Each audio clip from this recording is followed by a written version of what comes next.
วันนี้ผมจะมาสัมภาษณ์เนาะหนุ่มลาวบ่าวน้อยปักเซนั่นเองพี่น้องถือว่า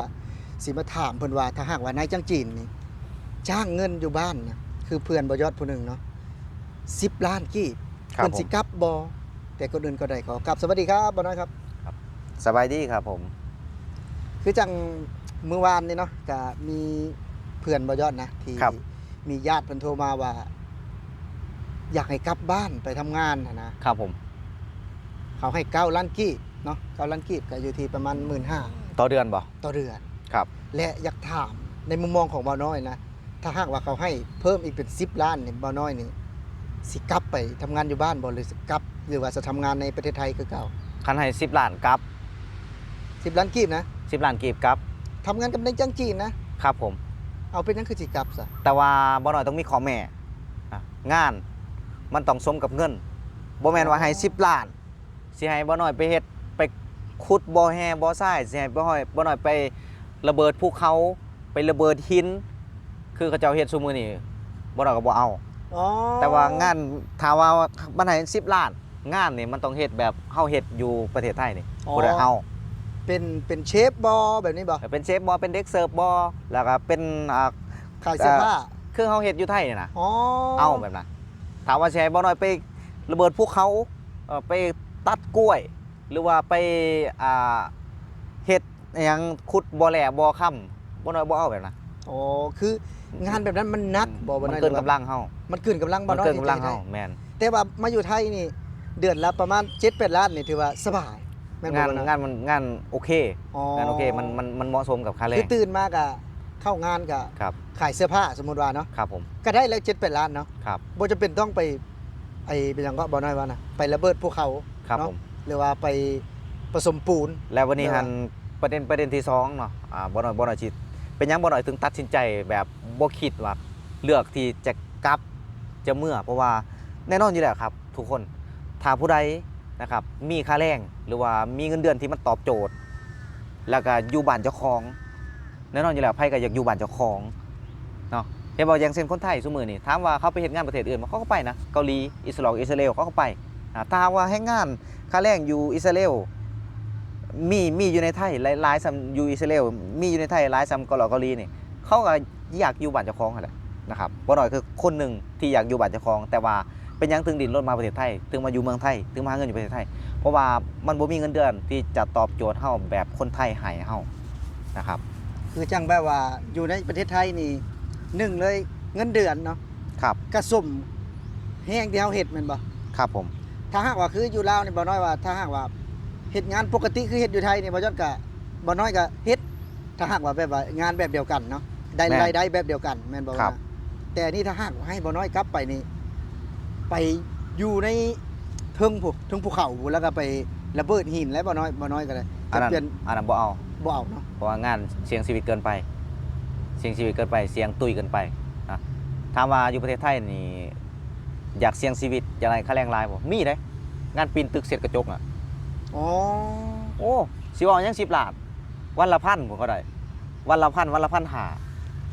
วันละพันละพันหาตกเดือนหนึงเท่าไหร่หูบ่สมมุติว่าพันหาเดือนหนึงมี30วัน45,000ตกจากล้าน10,000ก็6 ล้าน64เท่าไหร่24 24ล้าน 24 ล้านพุ่นคันเฮาอยากเฮ็ดงานแบบนั้นน่ะมี คือกันเนาะ มีเมืองไทยนี่งานเสร็จกระจกงาน 3-4 หมื่นพุ่นเดือนหนึงแต่มันก็เสี่ยงชีวิต คือว่าเฮาปีนอยู่เทิงพุ่นเนาะ แม่น คือหลาย10สั้นน่ะ ครับ ตึกอะนะ แม่น แต่ถามว่าถ้าหากว่าคือลาวนะบ่น้อยแน่นอนบ่น้อยก็เป็นคนลาวบ่น้อยครับ ครับ บ่ปฏิเสธนะทางว่ามีงานที่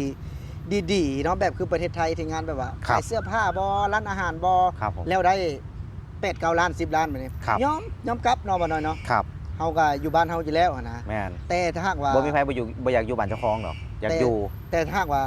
เป็นงานที่เฮาบ่สามารถเฮ็ดได้นี่ให้20ล้าน30ล้านเฮาก็บ่กลับเนาะ ครับผม เฮาเฮ็ดบ่ได้เด้ซะ นั่นแหละเนาะคือบ่ยอดทำนี่ก็ตรงประเด็นนะถามว่าถ้าหากว่ามีคนจีนให้เงินเดือน10 ล้าน9 ล้าน10 ล้านนี่สิเมื่อบ่มันก็ตรงประเด็นนะบ่น้อยตอบเลยว่าเมื่อแต่ว่าบ่น้อยต้องถามกลับอีกว่าสิให้บ่น้อยเมื่อเฮ็ดงานอีหยังนั่นแหละนะครับ งานมันต้องเหมาะสมเนาะ เหมาะสม ต้องแบบว่าค่าแรงแน่นอนว่าอยู่ลาวงานแบบนั้นน่ะมันก็จะหาคนยากอะล่ะเนาะมันเนาะ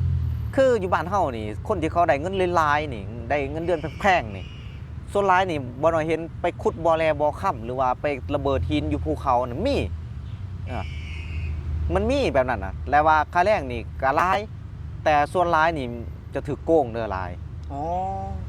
มีประเด็นโกงอีกนะ อ๋อกันนั่นแหละคือจังบอยอดอยากมาถามนั่นแหละแบบว่า ครับ ผ ผม มคิดคือบ่น้อยเนาะก็ได้เห็นผ่านคลิปหลายๆคลิปนะแล้วก็ตัวจริงนะคือญาติบอยอดนี่ก็ถือว่าบางเดือนก็2 เดือน 3 เดือนจ่ายเท่านึงเนาะบางคนก็ถือโกงเลยนะครับ ผม หนึ่งก็อาจจะเป็นตัวนั้นนำเนาะบ่น้อยที่เฮ็ดว่าคนลาวนี่ตัดสินใจมาประเทศไทยนี่หลายบ่อยากทำงานอยู่บ้านเนาะ แม่นค เพ รับ ราะว่าอยู่บ้านนี่เฮาบ่ได้เป็นนายจ้างเองเนี่ยเนาะบ่น้อยเนาะ แม่นแม่น ก็แล้วก็บ่แม่นนายจ้างลาวอีกอยู่ลาวอะเลย ครับผม มันก็เลยเฮ็ดในหลายคนน่ะแบบว่าบ่เชื่อมั่นนะครับ ทำงานในลาวหนึ่ง แล้วอันคนที่บ่ยอดเอามาเปรียบเทียบหรือว่าเอามาอ้างนี่เนาะบ่น้อยสิมองว่าเอามาอ้างนะเพราะว่าบ่มีหลักฐานคนที่บอกว่าเล่านั้นมีคนเสนอเงินให้9ล้าน10ล้านให้เมื่อบาทนี่ผู้ใด เหนือเราย่างมาแล้ว เราย่างมาแล้ว แม่น อ้าวอันเราสิเมื่อบ่เราตัดสินใจเมื่อบ่หรือ ๆเราบ่ ตัดสิน มือเราบ่มือ เราบ่เมื่อ แต่ว่าในคลิปนั้นน่ะบ่ยอดถามไปแล้วเพิ่นคือบ่กลับอะแต่ว่าได้หลายจริงนะ แต่ว่าเพิ่นบ่กลับ เป็นหยังคือบ่กลับ คือเพิ่นชื่นชอบนายจ้างไทยแล้วก็อยู่ในประเทศไทยนี่คือว่าเพิ่นกินฟรี บ่น้อยบ่ได้มองแบบนั้นดอกบ่น้อยต้องมองว่าบ่ต้องมีหยังแอบแฝงอยู่ในหันหรือว่างานที่เขาเสนอมามันบ่เหมาะสมเราจึงบ่กลับบ่น้อยจะมองแบบนั้นนะ ในมุมมองบ่น้อยนะ ในมุมมองบ่น้อยทุกคนนั่นแหละทุกคนนั่นแหละมันต้องมีหยังแอบแฝงเป็นหยังเราจึงบ่กลับเนาะ นี่มาถามบ่ยอดถามเลยนี่ ครับผม บ่สบายมาพี่เนี่ยมาออกกล้องเลยมายืนกล้องเลยมายืนกล้อง คือมีคนมาแอบอ้างนี่ เออ เขามาแอบอ้างบ่น้อยจะมองว่าแอบอ้างนะเพราะว่าบ่น้อยบ่ทันได้ยินจากปากเจ้า บ่น้อยว่า บ่ยอด บ่ยอดแอบอ้างว่ามีคนมีญาติบ่สมัยนะ เสนอเงินให้เจ้าคนจีนบ่เสนอเงินให้เจ้าเงินเดือน9ล้าน 9 ล้าน ให้เมื่อบ้าน ให้เมื่อบาท อ่า ให้เมื่อเฮ็ดเวียกเฮ็ดงานอยู่บ้านแบบนี้นะ เฮ็ดงานหยัง เฮ็ดงาน ระเบิดภูเขาบ่ นี่แหละเฮ็ดพวกถนนนี่แหละ น่ะมันเนื้อบางกว่าแห้ง ซึ่งถ้าในประเทศไทยน่ะคนที่เฮ็ดถนนน่ะเขาบ่ได้เงินเดือนแบบนี้เด้ถ้าเฮ็ดถนนนี่มันต้อง 3-4 หมื่นบ่ได้ 2-3 หมื่นบ่ได้ อ๋อ มันเนื้อบางกว่าแห้ง เขาก็สิคิดว่าค่าแรงที่เขาให้มาหันมันหลายกว่าเขาเฮ็ดงานอยู่ในประเทศไทย เป็นหยังเจ้าจะบ่เลือกกลับ บ่เลือกแล้วมันอยู่ประเทศไทยมันก็สบายเลยเนาะ อ่า สะดวกสบาย สะดวกสบายแล้วก็ได้เงินหลายแล้วเนาะ ได้เงินหลาย สิไปเฮ็ดงานหนัก แต่ว่าได้เงินน้อยเฮ็ดหยังบ่ถือว่าน้อยเด้เงินเดือนซั่นน่ะ9ล้านน่ะ หน่อย เพราะว่างานเฮ็ดถนนมันแม่นของง่ายๆนะมันเป็นของง่ายๆนะ ถือว่าบ่แม่นแต่ถนนอย่างเดียวนะถ้าเฮ็ดถนนคืออยู่บ้านเฮา แม่น มัน บ ก็ ด จะสม บ มุ ด ติ บดหินบดหยัง แม่นบดหินมาแล้วจังมาทำอีกนะ เออ แม่นบดหินบดหยังนี่แหละ เห็นบ่บ่น้อยบอกแล้วว่าเพิ่นต้องมีเหตุผลของเพิ่นมันต้องมีหยังแอบแฝงอยู่ในนั้น เบาน้อยอะว่าบ่ยอดตัวเมื่อกี้นี่เนาะ ก็ว่าบ่ยอดตัวแล้ว เพราะว่าอยู่ซื่อๆว่ามันมีคนมาเสนอให้ว่าเงินเดือน9ล้านเราบ่กลับว่ะอ้าวเพราะหยังเราบ่กลับเจ้าก็ตอบค่อยบ่ได้ว่าเพราะหยังเราจึงบ่กลับนะ บ่ยอดก็เลยเอามาให้เบิ่งเลยนะมาให้ถามเลยว่าบ่น้อย แม่น เพิ่นสงสัยว่าเป็นหยังคือว่าบ่กลับ มันก็ต้องมีที่มาที่ไป เพิ่นก็คิดว่าอยู่บ้านเฮาเงินเดือนหลายแล้วซ้ำนั่น ครับ 9 ล้านนะ8-9 ล้านนะเนาะ ก็ ก็ ถือ ว่าหลายกว่าอยู่ไทยแล้ว ครับ